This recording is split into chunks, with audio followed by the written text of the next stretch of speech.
एक बार पिता पुत्र दोनों साथ मिलकर दूर के शहर में अपना गधा बेचने जा रहे थे। मार्ग में किसी ने कहा कि ये 3 गधों को देखो। अरे भाई, अगर गधा साथ है तो बाप और बेटा पैदल क्यों चल रहे हैं? ये सुनकर बाप ने अपने बेटे को गधे पर बिठा दिया। कुछ आगे जाकर किसी ने कहा कि कमाल का बेटा है भाई, अपने बूढ़े बाप को पैदल चला रहा है। तो बेटा गधे से उतर गया और बाप को बैठा दिया। कुछ दूर जाकर किसी की बात सुनी, भाई कमाल का बाप है, अपने बेटे को पैदल चला रहा है। यह सुनकर बाप बेटे दोनों गधे पर बैठ गए। फिर आगे चलकर किसी ने कहा, बेचारे गधे की तो किसी को फिक्र ही नहीं। यह सुनकर बाप बेटे ने तय किया कि हम ही गधे को उठा लेते हैं। जब उन्होंने गधे को कंधे पर उठाने की कोशिश की तो गधे ने भड़क कर लात मारी, दोनों की पसलियां तोड़ दी और भाग गया। हीन भावना से बंधे लोग क्या ऐसे नहीं जीते?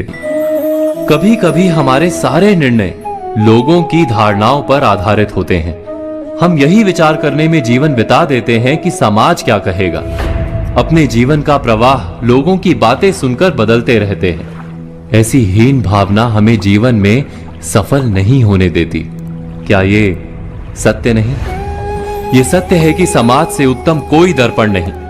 अपने आप का परिचय प्राप्त करने के लिए समाज के दर्पण में पड़ने वाले हमारे प्रतिबिंब को देखना अत्यंत आवश्यक है।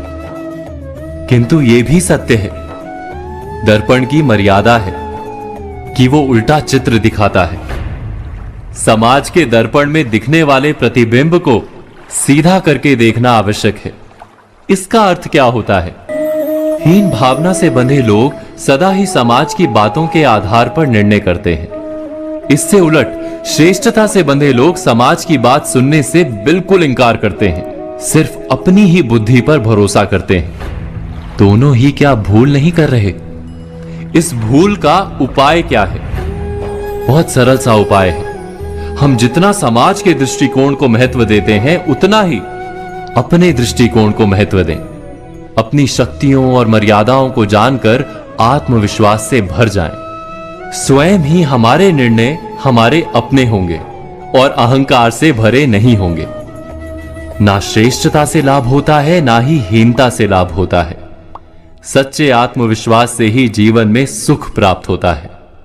इस बात पर मनन, चिंतन, विचार अवश्य कीजिएगा।